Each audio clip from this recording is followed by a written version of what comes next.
I'm joined now by retired US Colonel and political commentator Douglas Macgregor. Are you there, Colonel? Yes, I am, thanks. Great to have you with us once again. The forever war in Ukraine, more rhetoric after Navalny. Is there any way out of this war? Well, we confront two problems. One is what I would call broad disinterest of the American electorate in what happens beyond its borders. It's hard for Europeans to understand it, but most Americans right now are focused on the southern border. They're finally waking up to the destructive influence of immigration through these open borders, with uncertain consequences for us and our national security inside the United States.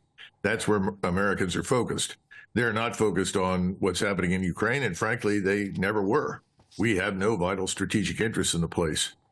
So that's the first problem. Secondly, down in the Middle East, you have the potential for a regional war developing.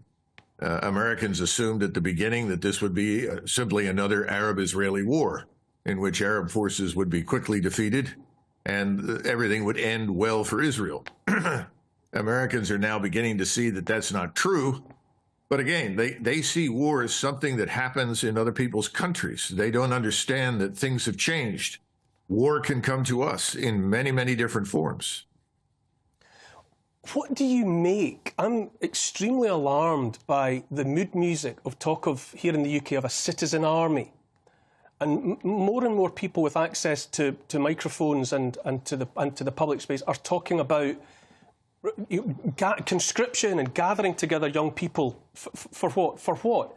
What do you make of that? Is that just empty sabre rattling, or do you think anyone anywhere is seriously contemplating engaging a citizen army in a land war in Europe? Well, in the early 1900s, in the aftermath of the Boer War, there was an effort by the left in Britain to form a citizens' army. They thought this might be a means of undoing the class system or eroding its foundations. You had a Prime Minister, Campbell Bannerman, who stopped it dead in its tracks, and you ended up with Richard Haldane, who created really Britain's first professional army since Cromwell, I would argue. It was a very good army, but Campbell Bannerman made it very clear that this was not to be used on the European continent. It was not designed for that under any circumstances, that was a war that Britons should not fight in.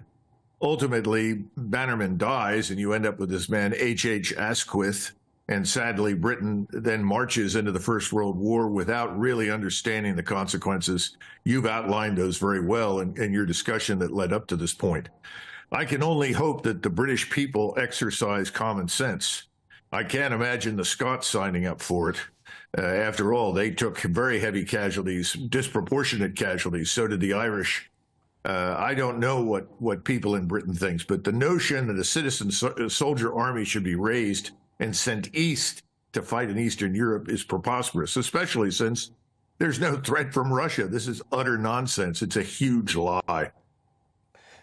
Greg Swenson, at least in those decades of the early part of the 20th century that the Colonel's talking about, there was general unawareness, ignorance of what would be the consequences of involving people in industrialised warfare. But it's 100 years later. They're still What possible excuse is there for suggesting that you would commit a citizen army anywhere on the European mainland? I can't imagine what my grandfather was thinking when he was 18 years old and was sent to France to fight in the Great War. I mean, they had no idea what was going on in Europe. It was such a foreign topic. And Douglas brings up a great point. The U.S., any sort of U.S. commitment to Ukraine has to be looked at in the context of the open border that we have, the 10+ million illegal aliens that are coming in. What are they doing in the country? Why are Chinese coming through? Why are there military-aged men infiltrating our country? So he's got a great point. That's what people care about. And yes, there would be a majority of Republican congressmen that would vote for the support, but not while ignoring what's going on in our own country. Colonel, what Greg Swenson is saying there, more and more we hear from NATO the notion that you only get to peace through war, which sounds alarmingly Orwellian. Where are the calm heads? Where are the grown-ups in the room, in Washington, in Westminster, to bring back diplomacy and surely the urgency for peace?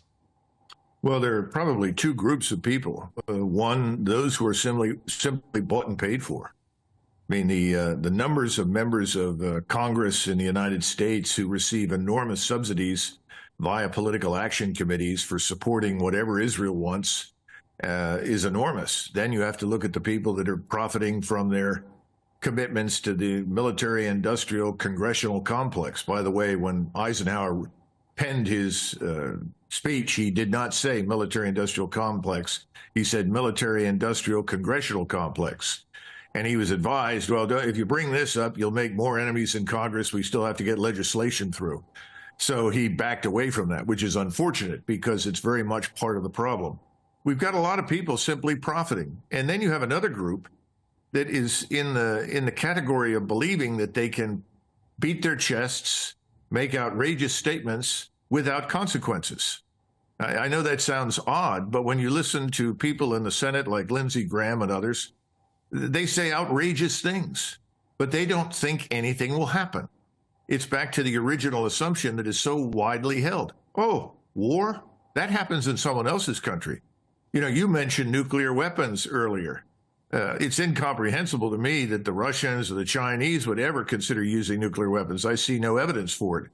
I don't think in most cases we would, except we have foolish people talking about placing missiles in northern Finland and northern Sweden with nuclear warheads on them that could threaten Russia. That could change everything. The Russians will have to respond to that. That's insane. But again, there doesn't seem to be any real understanding of the gravity of these decisions, what they really mean.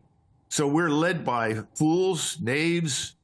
Let me go back and see if I can find Cromwell's speech to Parliament. I can't remember it all, but that pretty much sums up our Congress right now. It's very alarming, Colonel, to hear a man of your experience in matters military going back over decades talk in this way. You know, it really does sound as though diplomacy is nowhere near us, peace is undesired, and we've got a military-industrial complex out of control. Is that really where we are? Much of it is also fueled by a combination of ignorance and arrogance.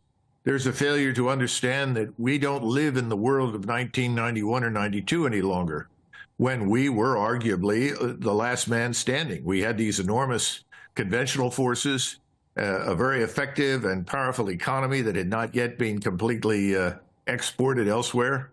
That's gone. Those capabilities are gone. Our forces are in ruins, just as yours are. We're in no position to fight a major war, but people on the Hill don't seem to understand that. And again, they may be completely ignorant of what you're discussing. You know, I grew up with Ukrainians and numbers of Poles and Lithuanians. I know them, but most people on the Hill have no idea what they're dealing with. They don't know the history. Remember what Henry Ford said, that Americans regard all history as bunk. Unfortunately, that's a serious problem in the United States.